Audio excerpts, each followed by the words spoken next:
যতই অফর্মে থাকুন, আগের ওভারে যতই হন খরুচে, নামটা মুস্তাফিজ বলেই সমর্থকরা আশায় বুক বাঁধে দ্য ফিজ এবারে কিছু একটা করবেন, এনে দেবেন ব্রেক থ্রু, জেতাবেন দলকে। সেটা লাল সবুজ জার্সির সাথে এখনোই হলদে রঙা সিএসকের ক্ষেত্রেও প্রযোজ্য।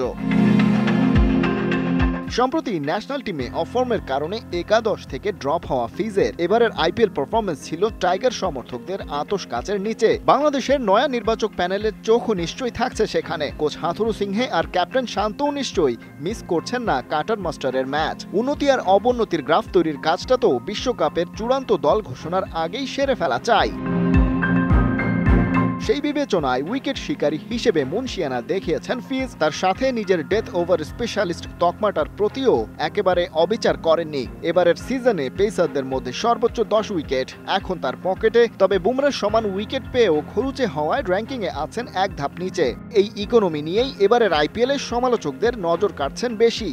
ওভার প্রতি 9.9 করে রান দিচ্ছেন। 4 ছক্কার তুবড়ি ছুটিয়ে রেকর্ডের পর রেকর্ড ভেঙে চলা এবারের আইপিএলে বেস্ট ইকোনমিক্যাল বোলারদের মধ্যে কাটার মাস্টারের র্যাঙ্কিং 47। অভিযোগ উঠছে উইকেট যতই পান প্রচুর রান লিক করছেন, আর টি-20তে আউট করার চেয়ে ওটাই ভাইটাল রোল প্লে করে যে কোনো ম্যাচ সিচুয়েশনে। তবে মজার বিষয়, এবারে সারা বিশ্বে ছড়ি ঘোরানো বেশ কজন পেসারকে মুস্তাফিজের চেয়ে বেশি পিটিয়ে তক্তা করছেন আইপিএল এর ব্যাটাররা। তাদের মধ্যে অ্যাওয়ে বোলার অস্ট্রেলিয়ার স্টার্কার স্টয়নিসের সাথে ওয়েস্ট ইন্ডিজের আন্দ্রে রাসেল যেমন আছেন, তেমনি ঘরে ছেলে সিরাজ আর ভুবনেশ্বরও কম যান না। ইকোনমিক্যাল বোলিংয়ে এখন পর্যন্ত তাদের চেয়ে এগিয়ে আছেন দ্য ফিজ।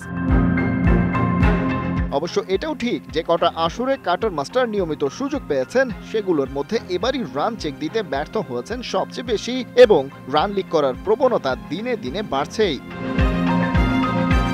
চলতি সিজনে খেলতে যাওয়ার আগে ন্যাশনাল টিমেও এই রান লিক করছিলেন বলেই তাকে সাইডলাইনে বসানোর সিদ্ধান্ত নেয় টাইগার টিম ম্যানেজমেন্ট। তবে তাকে নিয়েই বিশ্বকাপের বিমানে চড়তে চায় বিসিবি, সেখানে ফ্রেশ মুস্তাফিজকে চাই। অবশ্য আইপিএল থেকে ফিরে মুস্তা পারফরমেন্সেও ফিরে আসতে পারবেন কিনা সেটাই এখন কোটি টাকার প্রশ্ন। খালিদ জামিল, ৭১।